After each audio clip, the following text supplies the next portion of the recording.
Hey everyone, this is Vantage Points, a series about seeking connection during the COVID-19 pandemic. We take time to check in with our friends in and around the coffee supply chain and talk through all the unique challenges we are facing as an industry.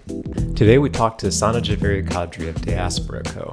about her vision of an equitable spice trade, colonial commodities, and how to educate consumers about supply chains. In the age of Instagram, we all want to be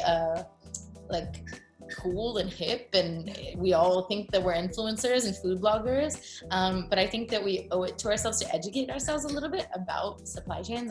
I've always said that my role and what I enjoy doing most is making supply chains sexy again. And that involves talking about them constantly, being like, this happens, like your food goes from here to here, and like you can make that journey good or bad. So my main thing is I'm not here to shame anybody about what they can afford at all, ever. But I am saying that we do need to challenge ourselves to know more about where things are coming from. All right, Sana, are you all connected? I think we're good, yeah. Okay, perfect.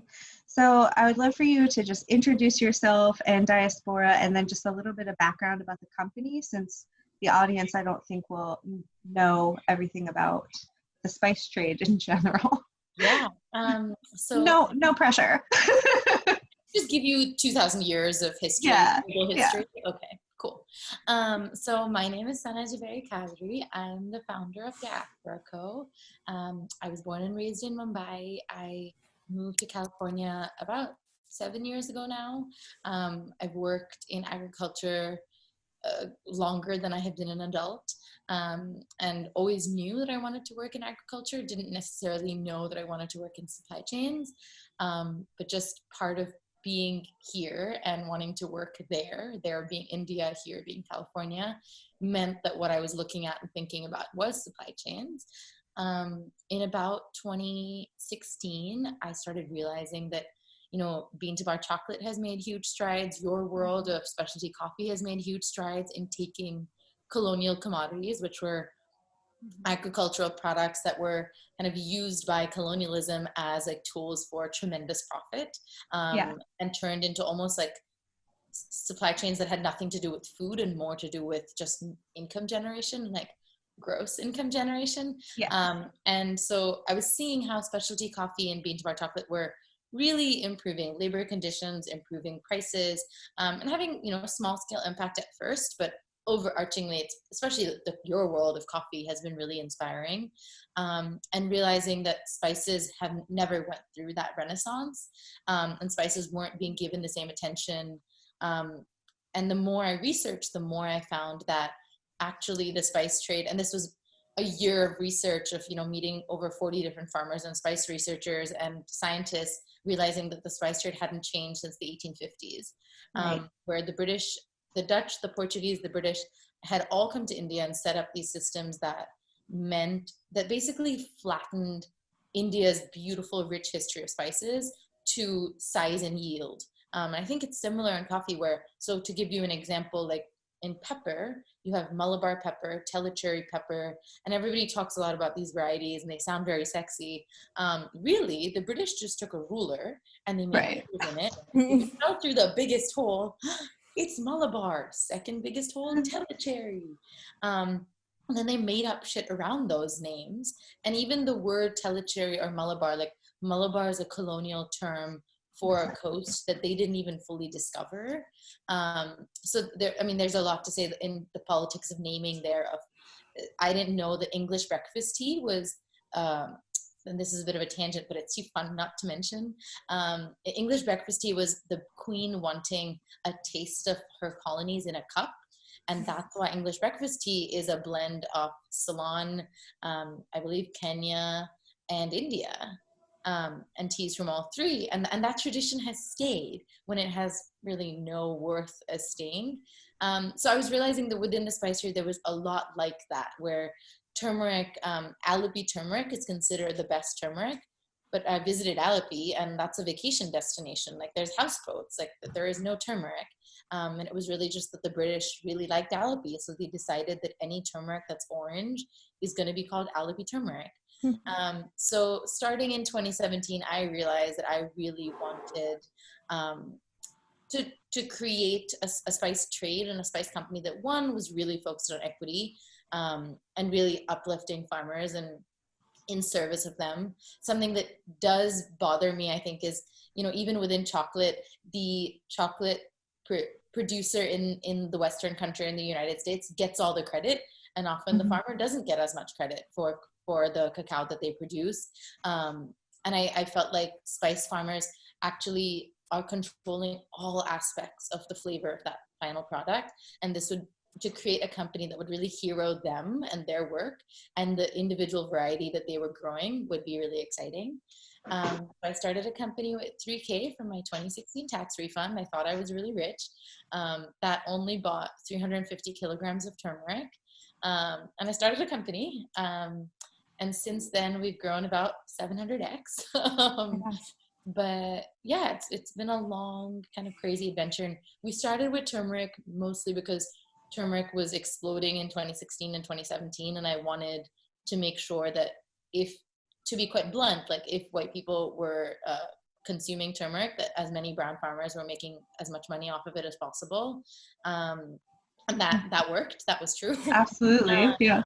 And then we added on cardamom last year, and then black pepper and red chilies.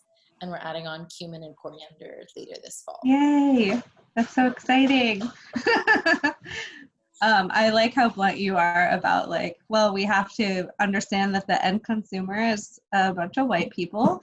So I used to stand behind a counter and say, like, my role here is to make you pay more for this. That's why I'm in coffee, because I want white people to pay more for it. So true, like I can pay my farmers as much as I do because of the currencies and the fact that the US dollar goes very, very far in Indian rupees. 100%. And not to pivot a little bit, it's a win-win for everybody. They're getting a better product and don't even know half the times, like, the reasons that the product at the grocery store is inferior, and like why it's not specialty spices or specialty coffee. So it's a win. I mean, so many people have, the number one feedback we get is that people didn't know what turmeric tasted like until they tasted ours. And they're always like, oh, I just thought it was yellow and dusty. And, we actually, I think, we put flavor notes on the jar where I'm like, it is going to taste floral. It's going to taste like lemon, because it does. And it can. Yeah. Yes. When we look at pure products, we do that with coffee, where we're talking to a consumer base that's used to powdered Folgers, that they put something in the top of the lid to actually make it smell like coffee, right? When you open Folgers, that's on purpose, and that's why it doesn't smell like that again. But you're creating and curating this experience, saying it's this coffee and it tastes like lemon and it tastes like chocolate, and they're like, what? I always thought the tasting notes were a sham until Mallory at STEMtown gave me the Ethiopian Edido. It was an anniversary edition, and it just completely blew my mind, where I was like, the house smells like white chocolate. What is going on? What is this? It's such a beautiful experience. And we were talking to people in the tea trade a few days ago, and they talked about the way that tea is picked, and it's before a holiday, and there's this beautiful story and connection to these products that's so intrinsic to what they are to the world. And when someone else claims that through colonial naming, it's such a displacement of a whole heritage, obviously, of identity. Obviously, these are things that we talk a lot about, but to be able to relay that message, in the coffee world, we say, like, a barista is a mouthpiece of all this crud, this sprudge, like how to say, like, it is important that it tastes like this because somebody worked really hard for that. Right. So I love that you're kind of identifying that and claiming that right on your jar. And I think at the same time, like, so much of the, I worked in the food industry in California for about 7 years now, and I did feel this feeling of I didn't fully fit in, and people that look like me didn't fully fit in, and wanting to see my culture kind of really represented, and I wanted to see an archive of Indian cuisine and the full depth and breadth of it. So I think Diaspora and Our Spices was also about really pushing for like what is our food culture. And we've been able to do that in showing that actually there are, you know, certain turmerics that are much more floral and much more like will color your food a lot more, and then there's turmerics that are much more medicinal and are much darker, and in different parts of the country they're used differently. Exactly. And spreading that across all. I think cinnamon has been the biggest one for me, because a lot of people in America don't know that they're consuming cassia, and it's not true cinnamon. And that's fine, you can consume cassia, but true cinnamon also has like a long history in Southeast Asia. That is really worth talking about. Sorry, my partner was wandering out. Same just happened to me. Coffee or something. Oh, she's doing laundry. I should be thankful. I'll shut up. I think like when you were talking, referencing the tea too, and how Jordan from Spirit talked about that beautiful holiday ceremony, and then you go pick the tea. I think too, it also disconnects people, like you, Sana, were just saying, from the use of the product and like what it's supposed to be used for, because then he found people were searching, were like, what are the health benefits of tea that like don't really exist? Like, what are the weight loss benefits of an oolong? And like all that is like, because it's been so diluted through the generations and so removed from its origin, that you don't realize that there's a huge like metaphysical experience with tea, and it's definitely spiritual and health related in a sense, but it's not like a weight loss like solution or right, or reducing turmeric into like for your cleanses, you know. Yes. Something I grew up using in every single meal every single day of my life. It's not just for when you're feeling bloated. 100%. Absolutely. Well, Sana, I'm curious if you can kind of shed some light on how your company and how your farmers and your supply chain has been affected by COVID-19. And I know that you just and probably are still doing a campaign for the next harvest too. So I'd love for you to speak on that as well. Yeah, so I've been in India since I was in India starting early January, and I was going to be there until April, working. So I was visiting all of our farmers for their harvests, checking in on the harvest, piloting our healthcare program. So we're now doing healthcare for all farm laborers on every farm. Wow. Which is pretty great, but also, That's awesome. Not that big of a deal. Like when you're working with India, where healthcare is very affordable, I just ran the numbers and I was like, this is doable. You know, this is what I would pay. Like an American salary for 2 months is healthcare for 110 people. Sure, wow. Let's do this. So I was doing all of that, and I actually ended up taking the last flight out of India before India locked down about 2.5 weeks ago. And initially it seemed like all of our farmers would be fine. Luckily, when you're already on a regenerative organic farm, you're already in a self-sufficient bubble. You can lock down and not deal with the outside world and be okay. The biggest issue came from migrant labor, where all over India, and I think in many parts of the world, farm labor is often migrant labor that comes from other parts of the country in search of seasonal work, in search of higher wages. They're often nomadic, and they get paid every day. So it's a conversation we've been having with our farms for the past couple of years of like, can we talk about making these workers salaried? Can we talk about, you know, giving them more permanent work on the farm and year-round work? On our turmeric farm, that's happened, and actually the 30 workers are now working year-round. They're not salaried, but they're working year-round. But on our other farms, you know, those are new relationships. I also can't show up and be like, so can you salary everybody, please? Like, that is not my business. So it's more assessing what their needs are, you know, going back and forth very gently, and often learning points of view that I didn't know and I didn't understand. So with our migrant workers, or with the partner farms migrant workers, most of them have been able to stay on the farm, just because the farmers are like, of course they can stay here and they don't have to make a multi-day trek, you know, back to their homes without access to pay or food or shelter. But there were some who did choose to leave.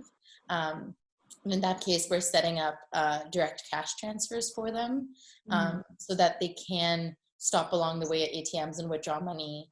And when they get to their villages, they have some income. or some money to rely on. For a couple of them, our pepper farmers actually creating bank accounts and then like finding ways to give them that money. So it has been harrowing. I think mostly for our partner farms, the harrowing part is that this was harvest season. And so whilst they are harvesting, they can't send it to me. It's not getting on a ship and being sent to me. And so I couldn't pay them.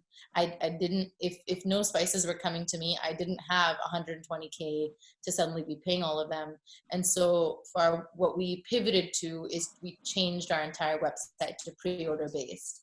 And we've been able to raise most of the money that we needed to pay those 100% advances. I think in coffee and chocolate, like advances are pretty normal, right? Financing is Yeah, definitely financing, normal. yeah. Financing is normal. Okay.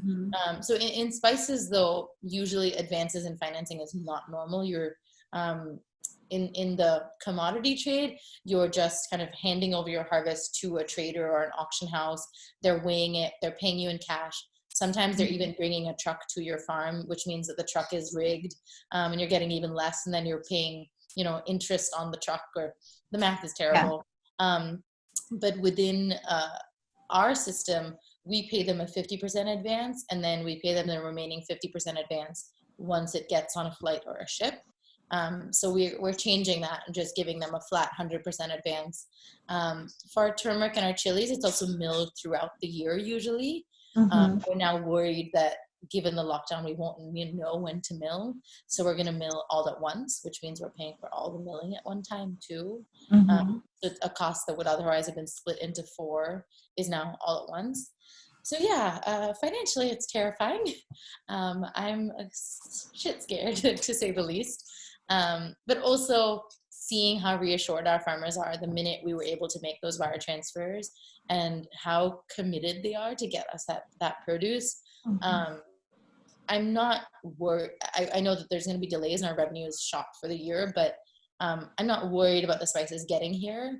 I'm more worried about what climate are they going to get here in, and what are people's purchasing patterns going to look like. Luckily for us, we're about 90% direct to consumer. Hi, Rosie. So we're about 90% direct to consumer right now, which just makes it so much easier. We've made the decision over and over again to not work with distributors and not work with these big companies that if we were working with them right now, they probably would have, just canceled their purchase orders or not restocked us on the shelves. We're in about 400 doors across the US right now. And out of those 400 doors, I've seen 4 stores restocking. So 100th, and I totally get it. They're trying to stock toilet paper. They're not trying to stock like specialty turmeric, and that's fine. So I'm feeling very, very grateful for our direct to consumer channel right now, and really doubling down and being like, how can we provide as much benefit to our direct to consumer customers, and really just like thank them, smother them, love them. I think that it's interesting, some of the things you brought up about migrant workers, about the financing, about commodity trade, because part of the reason we wanted to branch off is because there's so much we can learn from other supply chains, but there's so much similarity. Yeah. Like the same thing from tea. It's a lot of migrant workers in Central America. It's a lot of, for coffee, it's a lot of migrant workers. Like maybe, Nico, probably not so much in Africa, just because I feel like it's bigger. Not in Uganda. Yeah. So, but for Central America, because there's so much like flow back and forth, that it is a lot of migrant workers coming from like neighboring countries, and everything's shut down now. So like, how do you do that? I think we're lucky in the sense that our harvest is just ending, but we still have that same milling situation that you were dealing with too, of like, usually you keep it in parchment and let it like be safe, but now you're like, well, what if it can't get out later, or everyone's sick and we don't have workers, so we got to do it now. Yeah, but then the trickle down is like, then I'm a buyer and I'm like, well, I can't buy it right now because I still have all this like backed up. So that's part of the reason we wanted to have these conversations, was just to be like, hey, what is everyone dealing with, and then how do each part of us make that work? And it's really interesting. But I love also another big one in terms of migrant workers. Sorry to cut you off. Oh, no, go. Was so in the northeast of India, there's a lot of migrant workers coming from Bangladesh, and they often don't, so technically they're undocumented, and they don't say that they're undocumented because they pass because they look like everybody else because borders are fake. And when the lockdown happened, they couldn't go back to Bangladesh. And so we were about to onboard a new turmeric farm in Meghalaya, which is like literally right 2 hours away from the Bangladeshi border. But I have not heard one word from them like since the lockdown happened. So I'm like, I don't know that we have a new turmeric coming. And I'm realizing, like, I've been talking to a few people there and realizing that their entire workforce was likely Bangladeshi. And even like the farm owner might have married a Bangladeshi who is going through a terrifying time right now where selling, you know, a 1 metric ton of turmeric is the least of their worries or concerns. Part of it for me has also been understanding that my spices are not the most important thing right now. And like if our pepper farmer like or our cardamom farmer like can't get us the cardamom and that really, really sucks, that's also completely fine, and we'll just wait. And I think one of the things that one of our guests said, Jordan from Spirit Tea, is someone reminded him that we are not what we produce. And I think that a lot is being challenged within crisis, you know, capitalism, production, exportation, and we're all being forced into this moment to slow down and reevaluate. And for so many of us we're in this trade because it's a huge passion. It's a platform to care about people. But it goes back to that. The why is that we care about people, and we're more concerned, like, are you okay? Right. Like, one, are you healthy? Are you sane? Are you, like, how can we show up for you? And one of the big reasons why I wanted to make sure that you were with us in this conversation, because we're asking people, like, how are you showing up for your communities? How are you showing up for your people in your little segment? And you're doing that in a unique way of asking for pre-orders and supplying that in a market that's very untraditional, which is very awesome. Like, you're challenging the status quo.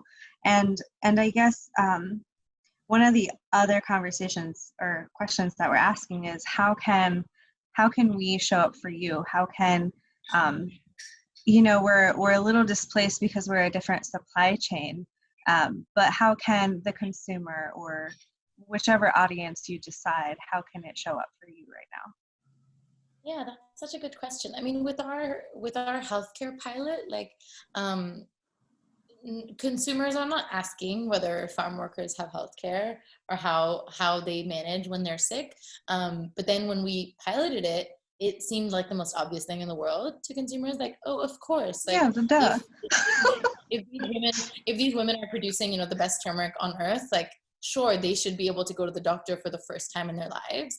But often people are not seeing, and I'm sure y'all get this all the time, is the cost of what you're producing and what you're selling with coffee. But I get so much pushback for, why does your turmeric cost $12 for, you know, this little jar? And I have to be like, well, let me tell you. Let me tell you. Yeah, exactly. I think in terms of showing up, I think, you know, in the age of Instagram, we all want to be like cool and hip, and we all think that we're influencers and food bloggers. But I think that we owe it to ourselves to educate ourselves a little bit about supply chains. Like, I've always said that my role and what I enjoy doing most is making supply chain sexy again. And that involves like talking about them constantly, being like, this happens. Like, your food goes from here to here, and like, you can make that journey good or bad. So my main thing is, I'm not here to shame anybody about what they can afford at all, ever. But I am saying that we do need to challenge ourselves to know more about where things are coming from. I heard from somebody as like last week that, oh, like I get my stuff from an Indian grocery store, and like everything coming out of India is organic, right? Because India is so poor, they couldn't afford pesticides. And I was just like, do you live in the 1800s? Like, that just like hurt my brain. Yeah, but I get that shit all the time. I mean, yeah, we do too. And I always say, notions about the whole continent of Africa as well. Oh yes, 100. Or first of all, it's a continent. Second of all, like they have access to chemicals too. Yeah. Science is in Africa. Yeah, it's 100%. Like we always say, like the supply chains, we're all here because of supply chain. And I always say in coffee, it's like 5 years and 100 hands. And that's like a conservative estimate of like 100 hands to get to you. And so why is the product so expensive? It's all the people that you're trying to support along that supply chain. And And like more expensive. Yes. And it's a global agricultural product. Yes, that has to be shipped and like secure and safe. And then, yeah, it's a mess. And then like sometimes as much as I love local food, it isn't the carrot that was just grown a mile away that is like handled by one person delivered to the restaurant. Like that is just as important. But at the same time, I think people forget that these are global products that require much more finesse to like make sure its integrity stays intact. And I'd actually really love to hear you guys' opinion on this. This is something that happened to me that I felt a lot of anger for and then never fully resolved, which is I was on a panel in Portland with a very trendy California natural winemaker. And I love her wine. So I was immediately like, I love your wine. You're so cool. Mm-hmm. And she, I guess, didn't like me as much and proceeded to talk about how as long as I was shipping food all the way across the world, my company would never be sustainable. And like, you know, my industry would never truly be a change maker and helping the world. And she, I think at some point called me a modern day colonizer, which I thought was really rich coming from a white girl. But I didn't have the ability to fully explain, like, okay, what about the coffee that you drink every day? Like, where do you think that comes from? Yeah. Or wines that aren't produced in California. Right. But like, I don't know how to combat the like almost savage localism of like local is the only answer. It's like, that's not the world we live in. Sure, No, local is great and I'm not hating on it, Mm-hmm. but to me, there's space for both. I don't know. Do y'all get pushback on that? Yeah, for sure. And I think that when you're standing in a local coffee shop that is trying their darndest to source well, the people who come in are asking questions like, is this organic? Is this fair trade? Like they go through this list of certification, and you have to take this moment to say, these are very small farmers, one. Two, do you know how expensive a certification is? Three, they have incredible intentions, but in this world, we are challenging more, and we're challenging more with these smaller farmers. And you have to kind of go through this mind shift with them of like, if you went to your neighbor and they offered you fresh vegetables, would you eat them? You know them personally, you know how they walk through this world, would you eat them? And it's the same, like we know these people and it's better than this certification claims to be. And some of them have this one and some of them have that one, but it's that conversation. And then at least for me, I don't know, Ashley, you can shed more light in your purview on that question. I mean, I think for like touching on like the globality, I don't know if that's a word, of it, like you were saying, not being a local product for coffee, essentially, like you can't grow coffee in the United States. Yeah. I mean, people are trying, but you can't grow it necessarily. And then the same for that matter too, people who do grow turmeric here, it is not the birthplace of it. Who knows if the soil is right? They know how to produce it correctly. They're growing the right things alongside of it to make it like thrive and flourish as much as it needs. So I would say to someone arguing the local sense and the globality of it, it's a case by case situation. And it's like, at the same time, this world is getting smaller. And if we want to connect and share these things in the products in the way they're supposed to be consumed and the way that we know they're giving, like they're all the product is giving, it's all the turmeric is doing all those health benefits and providing all the flavor it's supposed to in this dish, you're going to source it from where it's supposed to be sourced from. Absolutely. And try and do that in the best way possible. The case for Terroir is made so much within like anything French. And I was like, I'm going to make that exact same case. Absolutely. Like Terroir has impact. Yeah. Same thing with like essential oils too, like lavender grown in France or Bulgaria is going to be different than lavender grown in South Carolina, like it's not the Indian cardamom is like always going to be superior to Guatemalan cardamom. That's because that's literally where cardamom came to exist on this earth.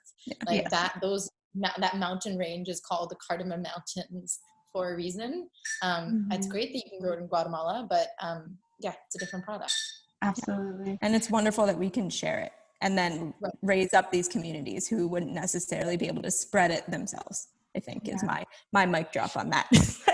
And, I think it's a challenge for each of us individually as consumers.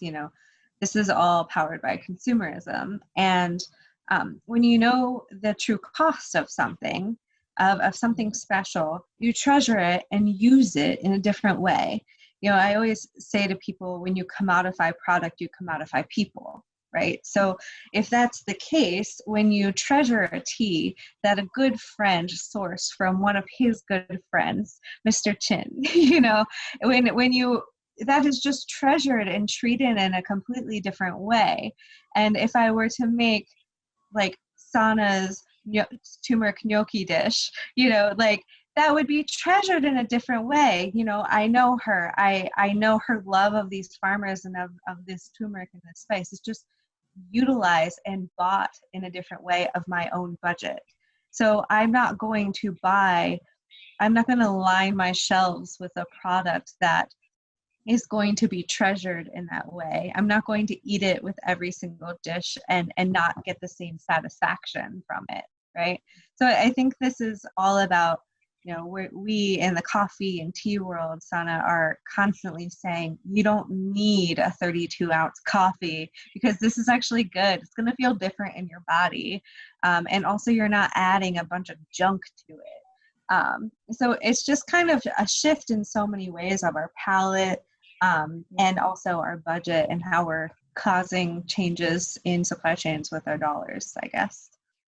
Localism is important, and I understand that. And there are people within the U.S. agriculture movement who will literally not even step on a plane, right? They say, I'm old enough, I've seen the world, but I'm not contributing to this problem. But we all have our passion projects, right? Like we all must play our role in this world. And thank you, Wendell Berry, for your contribution to U.S. agriculturalism. I personally have to hop on a plane. That's it. That's it. So Sana, one of the questions that I kind of want to pop back to is, how are you thriving in this time? Which is like kind of an asshole question to ask people during crisis, but it's definitely a reflection. It's for most people in the details of, we had to completely flip our website or, whatever it might be, but how do you feel that you are thriving right now? Ooh, that's a good one. I think for the first couple weeks of this, I was the opposite of thriving. All the other like hip, cool spice companies out there all have spices in stock. I don't have any. So like Instagram was definitely getting me down. I was like, oh, they sent more jars to more hip editors. Okay. I have no jars to send to any hip editors.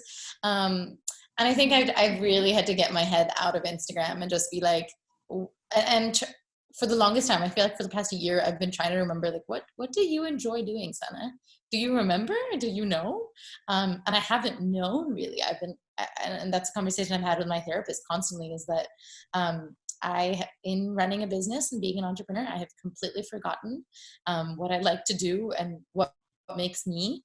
And I realized that the thing that I did most in 2017, pre-Diaspora, was cooking projects. It was like insane, kind of ridiculous cooking projects. Like I was the person that would cure my own fish and like smoke my own bacon.